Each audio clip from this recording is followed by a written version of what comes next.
అందరికీ నమస్కారం అండి. ఈరోజు కథ డ్రంక్ అండ్ డ్రైవ్ టెస్ట్ చేయడం కోసం మెయిన్ రోడ్డు మీద అందరినీ ఆపి టెస్ట్ చేస్తున్న పోలీసులను చూడగానే బైక్ని పక్కన ఉన్న సందులోకి తిప్పేశాడు వంశీ. అమ్మయ్య, తప్పించుకున్నాను, లేదంటే ఇప్పుడు మళ్ళీ ఫైన్ కట్టాల్సి వచ్చేది, లేదా పెద్ద క్లాస్ వినాల్సి వచ్చేది అనుకుంటూ బండి వేగం పెంచాడు. ఇంకా ఇంటికి చేరుకుంటున్నాను అనుకుంటూ ఉండగా గొంతులో పడిన మందు నిషా పూర్తిగా తలకు ఎక్కడం మొదలుపెట్టింది. నెమ్మదిగా మత్తులో జారుకుంటూ ఎదురుగా వస్తున్న వ్యక్తిని బండితో గుద్దేసి తను కూడా పడిపోయాడు వంశీ. తగిలిన దెబ్బలు నొప్పి తెలుస్తున్నా తల మొత్తం దిమ్ముగా ఉండి కళ్ళు మూసుకుపోతుండడంతో అలాగే పడిన చోటే ఉండిపోయాడు. మరుసటి రోజు మెలకువ వచ్చి వంశీ చుట్టూ చూసుకుని ఆశ్చర్యపోయాడు. ముందు రోజు జరిగినది ఏదీ గుర్తు రాకపోవడంతో ఏం జరిగింది, నేనెందుకు హాస్పిటల్లో ఉన్నాను అనుకుంటూ పైకి లేవబోతూ తన కుడి చేతికి సిమెంట్ కట్టు ఉండడం గమనించాడు. ఆలోచిస్తే అప్పుడు జ్ఞాపకం వచ్చింది. ముందు రోజు పీకల దాకా తాగి ఇంటికి వస్తూ దారిలో ఎవరినో బండితో గుద్ది యాక్సిడెంట్ చేయడం.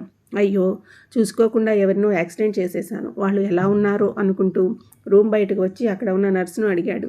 అదిగో అక్కడ ఐసీయూలో ఉన్నారు ఆమె. నువ్వు తాగి చేసిన యాక్సిడెంట్ వల్ల ఆవిడికి చాలా గట్టి దెబ్బలు తగిలాయి.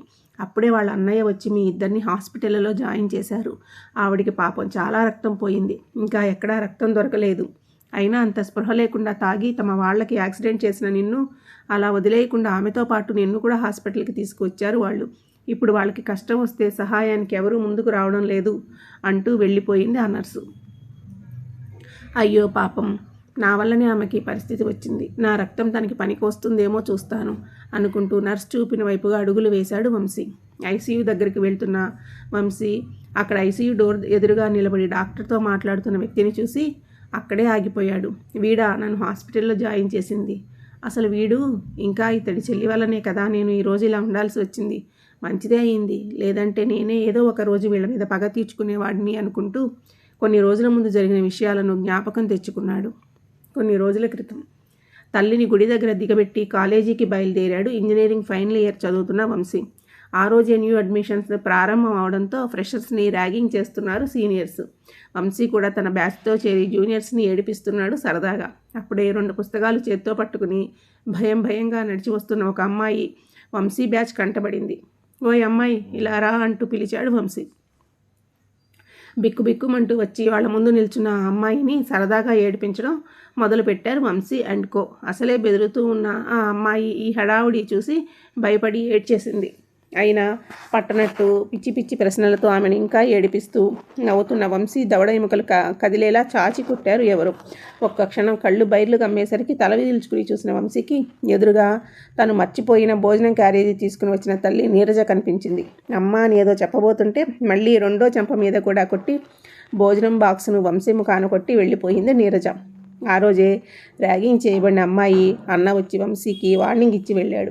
సాయంత్రం ఇంటికి వెళ్ళిన కొడుకుతో నీరజ మాట్లాడడం మానేసింది.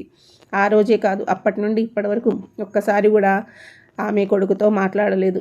జరిగిన దానిలో తన తప్పు ఏమాత్రం లేదన్నట్లు కేవలం చిన్న విషయానికి అందరిలో కొట్టి తల్లి తన పరువు తీసింది అని రోజు తాగడం కూడా మొదలుపెట్టాడు వంశీ. దీనికంతటికీ కారణమైన ఆ అమ్మాయిని, వార్నింగ్ ఇచ్చిన వాళ్ళ అన్నని వదలకూడదు అని ఫిక్స్ అయ్యాడు వంశీ. సరే, ప్రస్తుతానికి వస్తే అన్నయ్య అంటూ ఐసీయూ దగ్గర ఉన్న వ్యక్తి వద్దకు పరుగు పెడుతూ వస్తున్న అమ్మాయిని చూస్తూ విస్తుపోయాడు వంశీ. ఈమె ఇక్కడ ఉంటే ఐసీయూలో ఉన్నదెవరు అని వంశీ ఆలోచనలో ఉండగానే ఐసీయూ దగ్గర ఉన్న ఆమె అన్న, సాగర్ రా వైశాలి, అత్తకి యాక్సిడెంట్ అయ్యింది, నాన్న అడ్మిట్ చేశారు, అత్తకి బ్లడ్ అవసరం, నీ గ్రూప్ మాత్రమే మ్యాచ్ అవుతుంది, తొందరగా వెళ్ళి బ్లడ్ ఇవ్వు అంటూ పంపించాడు లోపలికి. మాట్లాడకుండా వెళ్ళి బ్లడ్ ఇచ్చి వచ్చింది వైశాలి. జరిగేది అంతా చూస్తున్నాడు వంశీ. అప్పుడే అతని భుజం మీద ఒక చెయ్యి పడింది. వెనక్కి చూస్తే ఒక పెద్ద ఆయన ఉన్నాడు. కుక్కకు ఒక పూట అన్నం పెడితే జీవితాంతం విశ్వాసంగా ఉంటుంది, నీలాంటి విశ్వాసఘాతకులు మాత్రం అన్నం పెట్టిన వాళ్ళ ప్రాణాలే తీసేస్తారు అని ఆవేశపడ్డాడు ఆయన. వీళ్ళు నాకు ఏం ఉపకారం చేశారా అని ఏం మాట్లాడుతున్నారు అని అయోమయంగా అడిగాడు వంశీ ఆయనని. స్నేహితురాలు ఆమె భర్త కళ్ళు ఎదురుగా యాక్సిడెంట్లో చనిపోతే వాళ్ళ బిడ్డ అనాథ కాకూడదు అని తెచ్చి పెంచుకోబోయింది నా చెల్లెలు. పెళ్లి కాకుండా ఇలా పిల్లల్ని పెంచుతుంటే పెళ్లి జరగదేమో అని భయపడి తనకి పెళ్లి చేయబోతే పెళ్లి చేసుకునే వ్యక్తి ఆ బిడ్డను ఒప్పుకోకుంటే వాడు అనాథ అయిపోతాడు అని ఆ బిడ్డను తీసుకుని ఇంటి నుంచి వెళ్ళిపోయింది అని ఆగాడు ఆ పెద్ద ఆయన. ఇదంతా నాకెందుకు చెబుతున్నారు ఒకంత విసుగ్గా అడిగాడు వంశీ. ఎందుకంటే అప్పుడు కనిపించకుండా పోయిన నా చెల్లెలు నిన్న నీ వల్ల రక్తపు మడుగులో కనిపించిందిరా దుర్మార్గుడా అని ఆవేశపడ్డాడు ఆ పెద్ద ఆయన. అది వినగానే కొంచెం బాధగా అనిపించినా ఆ బాధను తలపొగురు కమ్మేయడంతో విసురుగా ఆ పెద్ద ఆయన వైపు తిరిగి, అయితే ఇప్పుడు ఏం చేయమంటారు? పొరపాటున అలా జరిగింది, నేనేమైనా కావాలని చేశానా అంటూ చెప్పి అక్కడి నుంచి వెళ్ళిపోబోయాడు వంశీ. అది అంత బాధలో కూడా నా బిడ్డని కాపాడండి అని స్పృహ తప్పిందిరా నా చెల్లెలు నీరజ. నీకు ఇన్నేళ్లు పెంచిన తల్లి అనే మమకారం కూడా లేదు చీ అంటూ ఐసీయూ వైపు అడుగులు వేశాడు ఆ పెద్ద ఆయన. ఆ మాటలు విన్న వంశీ అడుగులు అకస్మాత్తుగా ఆగిపోయాయి. ఒక్క నిమిషం తల గిర్రున తిరిగింది. ఆ పెద్ద ఆయన చెప్పిన బిడ్డ తనే అని అర్థమయ్యేసరికి గుండెల్లో బాధ కళ్ళ నుండి వెల్లువలా మారింది. తప్పతాగి తనే తన తల్లికి యాక్సిడెంట్ చేశాడు అని అర్థమయ్యేసరికి భరించలేని బాధతో తల గిర్రున తిరిగింది. అప్పటిదాకా అమ్మ కొట్టింది అని ఆలోచించిన వంశీ తన కోసం అన్నింటినీ త్యాగం చేసిన తల్లి, తన ఎదుగుదల కోసం ఎన్నో కష్టాలను దాటించి ఈ స్థాయికి చేర్చిన తల్లి తనను ఎందుకు కొట్టింది అన్న ఆలోచన రాగానే వంశీ మనసు తన తప్పును అంగీకరించడం మొదలైంది.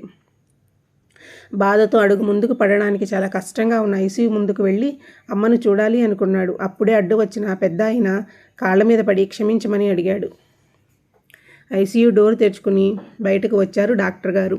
నథింగ్ టు వర్రీ, కొంతసేపట్లో స్పృహ వస్తుంది, ఒక్కొక్కరు వెళ్ళి చూడొచ్చు అని చెప్పి వెళ్ళిపోయారు ఆయన. నీరజకి స్పృహ రాగానే లోపలికి వెళ్ళాడు వంశీ. చేతికి కట్టుతో ఉన్న వంశీని చూసి దగ్గరికి రమ్మంది నీరజ. అంత బాధలోనూ వెళ్ళి పక్కన కూర్చున్న వంశీ చెంప మీద బలం కొద్దీ ఒక్కటి వేసింది. ఆశ్చర్యంగా చూశారు అంతా. తాగి డ్రైవింగ్ చేయకూడదని తెలియదా? నీకేదైనా అయితే అని కోప్పడింది నీరజ. ఈసారి వంశీ బాధపడలేదు. ఎప్పుడూ తాగనని మాట ఇచ్చాడు. వెనకే ఉన్న తన అన్నని చూసి కన్నీళ్లు పెట్టుకుంది నీరజ. అత్తా, నీకోసం బోలెడంత రక్తం ఇచ్చాను, నువ్వు తొందరగా కోలుకొని నాకు గులాబ్ జామ్ పూరీ చేసి పెట్టాలి అంది వైశాలి. అందరూ ఆ మాటలు విని నవ్వుకున్నారు. వైశాలిని నేర్పించినందుకు తన తప్పు తెలుసుకున్నాను అంటూ మనస్ఫూర్తిగా క్షమాపణ చెప్పాడు వంశీ అందరితోనూ. అందరూ ఆనందంగా ఇంటికి చేరారు. ఆపై కూడా వంశీని అమ్మ కొడుతూనే ఉంది. అది కోపంతోనో బాధతోనో కాదు.